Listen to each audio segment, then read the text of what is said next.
So, welcome back.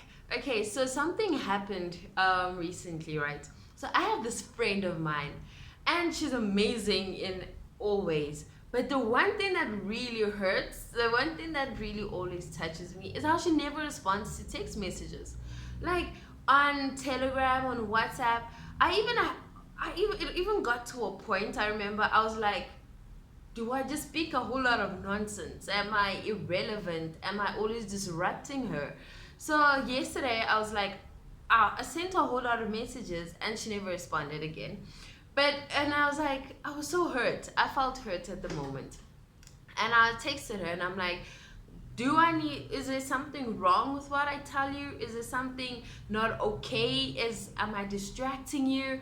And then she just laughed about it and it's like, no, don't worry, I blue tick everyone.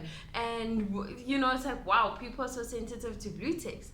And in that moment, I'm like, you're not taking me seriously. This is a serious thing that I'm approaching you about, that I'm feeling. And then I'm like, okay, so why am I being so emotional?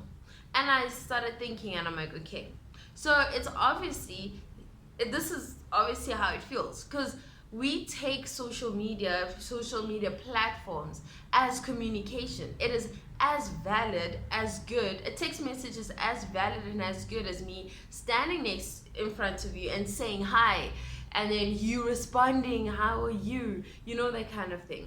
And when she didn't, I was like, are you ignoring me? That type of thing. And that time it's not even the reality.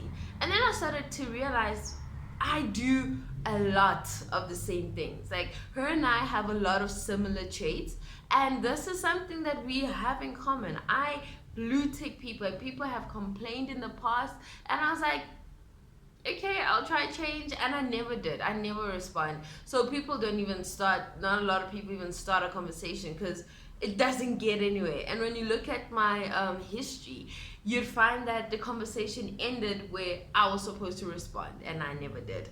So in doing this, I started asking how many people have been feeling rejected about something that's part of my personality. You can think about changing your hair, you can think about changing your whole life, the big picture, but then what about the small details?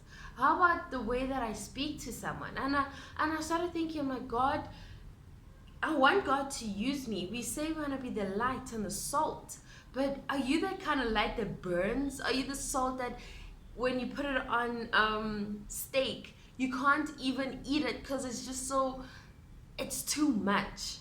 So it's a matter of, let's review.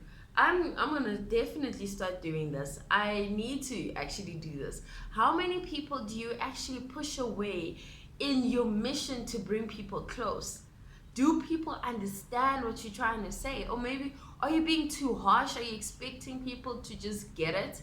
So these are things that we need to consider as we want to inspire people and lead people to joy, to hope, because we are the light and we are the salt. So think about it, and I hope it helps you reflect as well on what is your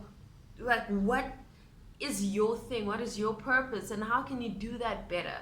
So from Eliseti, thank you so much for listening in and watching. Peace and love.